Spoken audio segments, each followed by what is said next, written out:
The U.S. Vice President Kamala Harris should be out of Ghana by now, and she should have wrapped up by now her three-day visit to Ghana.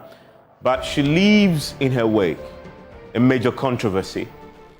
A question around, is the U.S. interfering in our quest to pass Ghana's gay bill?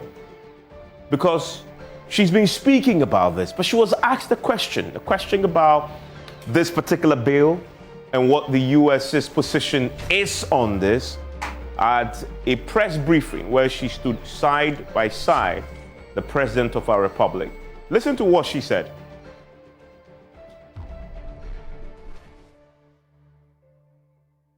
I have raised this issue, and let me be clear about where we stand. First of all, for the American press who are here, you know that a great deal of work in my career has been to address human rights issues, equality issues across the board, including as it relates to the LGBT community.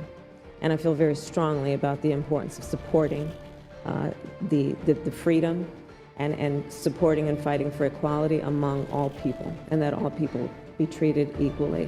I will also say that this is an issue that we consider, and I consider, to be a human rights issue, and that will not change. So she considers it to be a human rights issue and it won't change. So the president then got an opportunity to also respond to it. What did he say? This is the president. Bill has been proposed to the Parliament of Ghana, which has all kinds of ramifications, which is now being considered by the Parliament. It hasn't been passed, so the statement that there is legislation in Ghana to that effect is not accurate. No legislation. The bill is going through the Parliament. It's going through the Parliament. The Attorney General has found it necessary to speak to the committee about it regarding the constitutionality or otherwise of several of its provisions, and the Parliament is dealing with it. The Parliament is dealing with it. And then he ends by talking about the fact that he will come in when Parliament is wrapped up. The Speaker has taken issue with both of those comments you just heard there, but particularly that of Kamala Harris.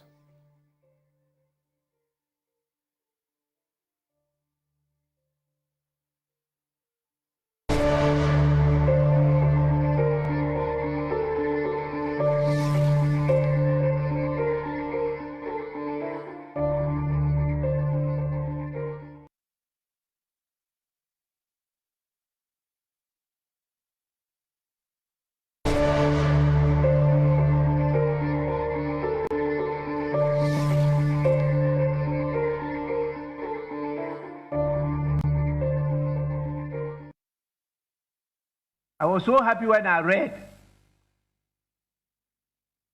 that Pope Francis directed that no Reverend Father should celebrate over a gay or lesbian marriage.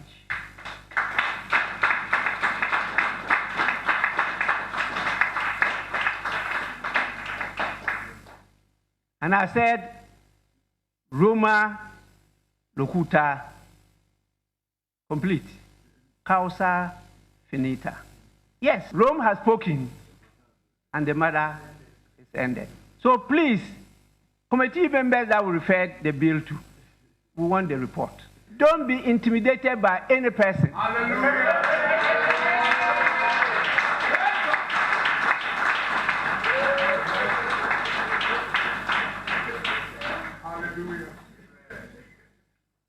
I made this statement when I was a member of the European Parliament, European ACP Parliament in Brussels. Now we have two of our members who happen to be leading our committee, Constitutional, Legal and Parliamentary Affairs, who are handling the bill. And since we referred it to them up to date, we have not heard anything.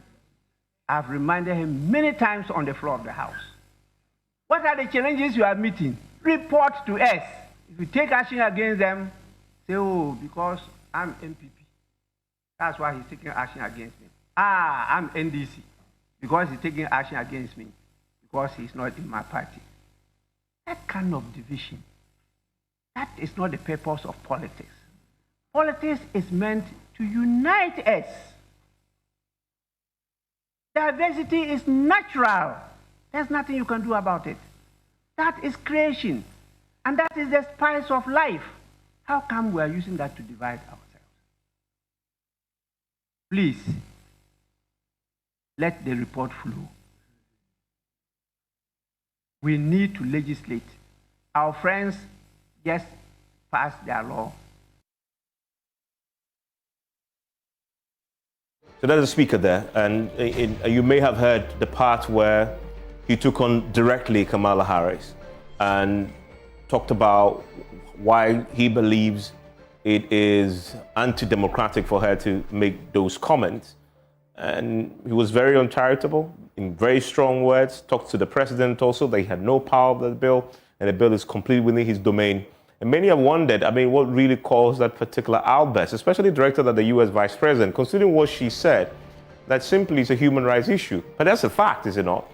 We'll get to have that conversation. Now, the bill in question, the 8 members of parliament introduced it. They want to, criminalize LGBTQ activities in Ghana. Their human rights concerns raise the AG's position is that there are fundamental human rights issues there. And the president in the speech talked about the fact that there have been significant modifications that the Attorney General has initiated on this particular subject. We've just seen Amambabwe talking about and raising his concerns there. Now, on the back of what we just watched happened with the president standing beside Kamala Harris, the world press have picked up on the president's own assertions. And this is how they are reporting it. This is CNN. The CNN headline is an interesting one. It's a very interesting spin on what you heard the president say there. According to CNN, quote, Ghana's president softens country stance on draconian LGBTQ bill as Kamala Harris visits. So as far as the CNN is concerned, what the president said in response to that question about the bill is a softening of the country's stance on the matter. Is it really?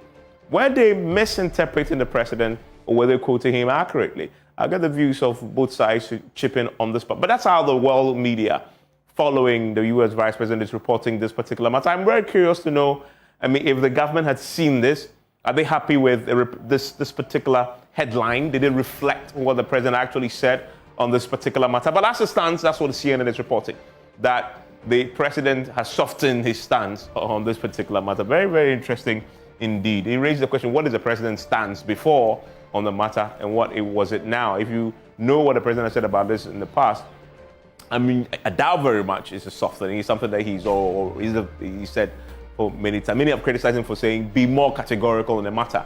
That has been the criticism.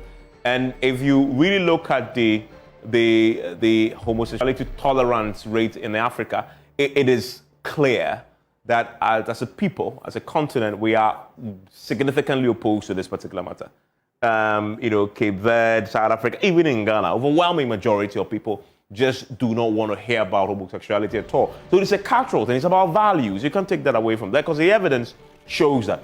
The United States, they know this. So questions have come, and that's what the speaker was saying. Why do you want to impose your values on our values when overwhelming majority of people say laws must reflect the wishes and the will of the people, right? Isn't that what our MPs are attempting to do when the evidence is so clear? If you look at the bottom 10 countries when it comes to those who they simply hate it. Uganda and Ghana are there, right? The countries that hate homosexuality the most, Ghana is number one. That's an interesting one. Uganda has recently done this. So that tells you a story. That tells you why the politicians in parliament have taken this up. And trust me, I believe this is going to become a big issue in elections next year. It's going to become. Which of these candidates, the two parties, can be more categorical about this? Because remember, the religious leaders, the religious community, both Christian, both Muslim, huge majority of Ghanaians fall in that bracket. They want each of them to state where they stand on the matter. And look at the numbers that you will get. Assuming you go to the churches and declare your stance on this matter, this is a big political matter next year. Believe me, mark this down. It's going to play up. And who will have the courage in the face of the economic sanctions that may come, the threats, to actually go campaigning on this particular matter.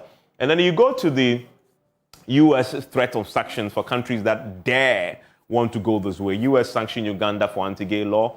Funds for programs were withdrawn. Military-sponsored aviation exercises were cancelled. Later, Uganda court annulled the Anti-Homosexuality Act. So that tells you that there can be real consequences. Can Ghana afford that in the midst of this current economic crisis? This is what the U.S. had done in places where people have imposed this harsher sanctions for those engaged in this. And if you look at the Ugandan case, they reintroduced it. They reintroduced it 9 years after the first one went out. In February 2014, the anti-homosexuality bill became law, and then you talk about June 2014, U.S. imposes sanctions on them as a result of this. And then you have the August 2014, court then annuls the law, as I just indicated.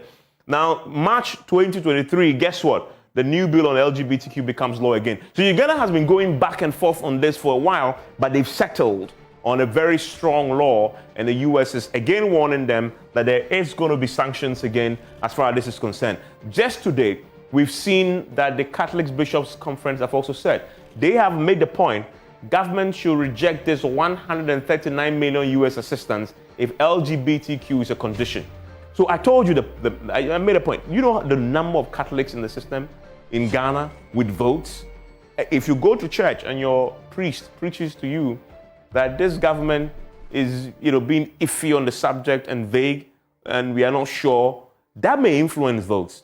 This is very bold declaration. Reject 139. They know Ghana is in crisis. We need every money. But once it's coming with LGBT conditions, the churches, the Catholic Bishops' Conferences reject it. So that tells you a story, and that's why you're going to have a conversation tonight with my guests who are joining me. Amnesty International will join me. Roxanne Dafiamekpo is also my guest in the studio, and then we'll have the religious leaders represented also in a conversation. Please stay with me.